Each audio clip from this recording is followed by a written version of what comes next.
vamos a darle lectura a Gálatas capítulo 5, verso 16 hasta el verso 21. Gálatas capítulo 5, verso 16 hasta el 21. Leemos en el nombre del Padre, del Hijo y la comunión del Santo Espíritu. Digo pues, andad en el Espíritu y no satisfagáis los deseos de la carne. Porque el deseo de la carne es contra el Espíritu y el Espíritu es contra la carne. Y estos se oponen entre sí para que no hagáis lo que quisierais. Pero si sois guiados por el Espíritu, no estáis bajo la ley. Manifiestas son las obras de la carne, que son adulterio, fornicación, inmundicia, lascivia, idolatría, hechicería, enemistades, pleitos, celos, ira, contienda, disensiones, herejía, envidias, homicidios, borracheras, orgías y cosas semejantes a estas, acerca de las cuales os amonesto, como ya os lo he dicho antes, que los que practican tales cosas no heredarán el reino de Dios. Padre bueno, Padre santo, te damos gracias por tu hermosa presencia en este lugar sacrosanto, mi Dios. Pon la palabra en boca de tu siervo, palabra de aliento, palabra de apoyo, palabra de sanidad, de fortaleza, conforme a la necesidad de tu pueblo. Pon la palabra en boca de tu siervo para honra y gloria tuya. Y todos dicen amén. En esa noche queremos hablar de la carne, o los deseos de la carne, el enemigo interior, es una lucha constante. Vamos a leer algunos pasajes donde el apóstol Pablo habla sobre eso y que es la lucha que él tenía encarnada, una lucha cuerpo a cuerpo, podemos decir, con este enemigo, por decirlo así, interior. Una expresión que se escucha a menudo entre los hermanos: Señor, perdona nuestros pecados que nos acechan, que nos asedian. Pensamos inmediatamente en defectos. Esta oración expresa una necesidad. Lo carnal es todo lo que no está conforme a la voluntad de Dios. Todo lo que quita el tiempo, te quita tiempo de buscar a Dios, eso no es de Dios. La carne es una batalla personal. Vamos a desarrollar algunos puntos aquí sobre esto. En primer lugar, lo que es la naturaleza pecadora. La naturaleza pecadora. El apóstol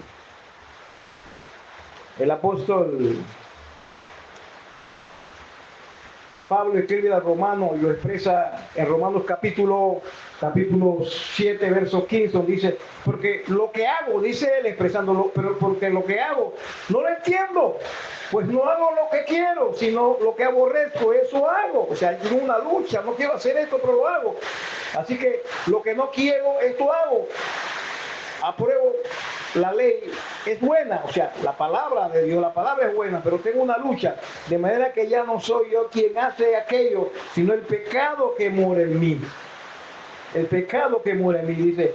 Y yo sé que en mí, esto es, en mi carne, no mora el bien. Por el querer el bien está en mí, pero el hacerlo. Imagínense cómo santo mi Dios habla el apóstol Pablo de la naturaleza pecadora que hay. Hay que tratar de que la naturaleza pecadora mingüe. Y ahí, claro que Dios nos ha dejado herramientas, por decirlo así, y nos ha dado la forma de uno pelear contra la naturaleza pecadora que está en el ser humano, que está en el hombre, que está en la mujer. Una naturaleza tremenda y una lucha ardua. Porque nosotros heredamos, la naturaleza es heredada de nuestros padres. La Biblia habla expresa sobre eso. Acuérdense que por uno, hablando uno, fuimos constituidos todos pecadores. ¿Quién es ese uno? Adán. Y en Adán nacemos con esa naturaleza pecaminosa, pecadora. Y hay una lucha ardua dentro de nuestro ser, una pelea día tras día. Llegamos a los pies del Señor y de una vez no somos adultos espiritualmente. Hay un proceso donde usted se nace y tiene que ir avanzando, porque la persona cuando nace apenas un bebé espiritual que tiene que desear la leche espiritual no adulterada para que ella pueda crecer, para la honra y la gloria del Señor. Esa es que esa naturaleza terrible, uno tiene que tratar de que la naturaleza heredada vaya menguando y la naturaleza que viene de parte de Dios vaya creciendo en nosotros, pero tenemos que poner nuestra parte. Dice el apóstol Pablo también escribiendo a los romanos en Romanos capítulo 5, verso 12. Por tanto, como el pecado entró en el mundo por un hombre, y por el pecado la muerte, así la muerte pasó a todos los hombres por cuantos pecaron. Usted conoce bien lo que sucedió en Génesis, en el huerto, donde el Señor le dijo a Adán y a Eva, ustedes pueden comer de todo lo que hay aquí, menos de ese árbol que está allí. Puede hacer cualquier árbol. El árbol no era, el asunto no era el árbol, el asunto era la obediencia o desobediencia. Era la prueba. Y usted sabe que ellos desobedecieron y después vieron su propia naturaleza, que había un cambio, que había una transformación. Antes de cometer la desobediencia, ellos tenían comunión con Dios todos los días, no había problema, tenían una vestidura celestial, por decirlo así. Y de repente, cuando ellos desobedecen y escuchan la voz de Dios, antes se sentían contentos y iban donde estaba Dios, pero como estaban mal, salieron huyendo y se escondieron. Aleluya, gloria a Dios. Pero hay algo que hace el Señor en nosotros cuando llegamos a sus pies. Empieza a ayudarnos para levantarnos. Dice Romanos capítulo 6, verso 6. Sabiendo esto, que nuestro viejo hombre fue crucificado juntamente con él, o sea, con Cristo, para que el cuerpo del pecado sea destruido a fin de que no sirvamos más al pecado.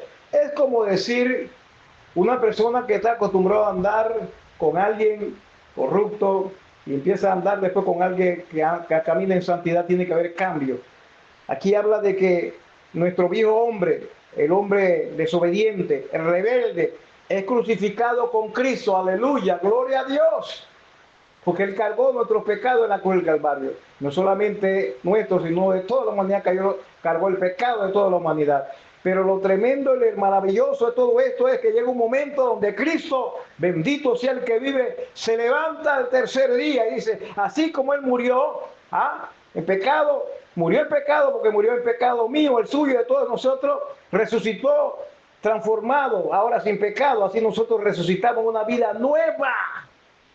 Una vida nueva. Entonces aquí está nuestra naturaleza, nuestros padres. Entonces todos nuestros apetitos y dones son regulados de una manera tremenda por la palabra de Dios. La palabra de Dios regula.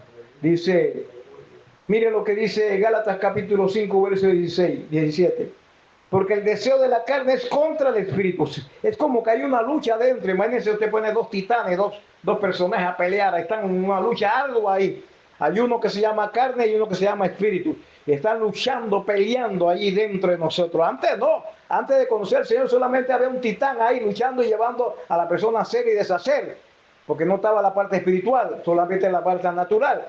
Pero a que entra a los pies del Señor y acepta a Jesucristo, hay una transformación, hay un cambio, pero no quiere decir que ya no vas a pelear la buena batalla, no vas a tener luchas ni pruebas. Por eso el apóstol Pablo dice, porque el deseo de la carne es contra el espíritu, y del espíritu es contra la carne, y estos se oponen entre sí para que no hagáis lo que quisiere. Hay una lucha. A veces yo le pregunto a algunos hermanos, está la parte carnal y la parte espiritual, ¿cuál usted debe ganar?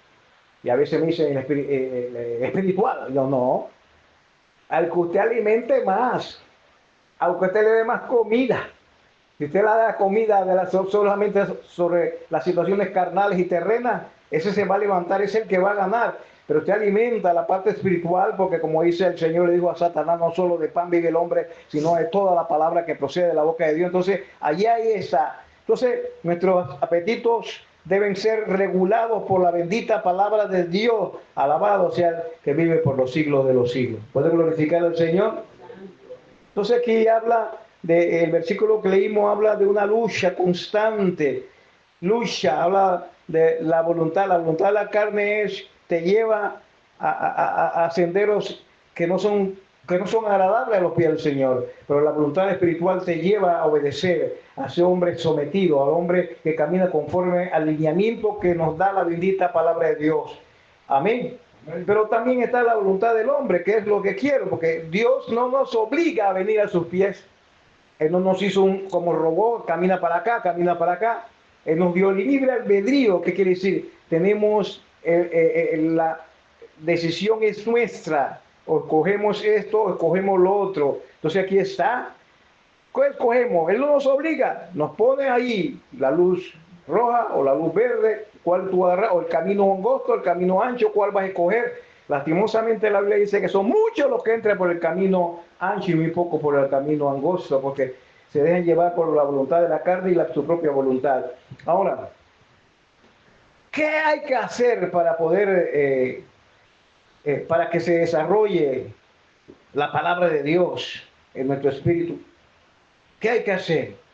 Por supuesto, hay que llenarnos de la misma palabra del Señor que nos amplía, como dice la palabra del Señor, que la palabra es lumbrera en nuestro andar, va a alumbrar nuestro caminar.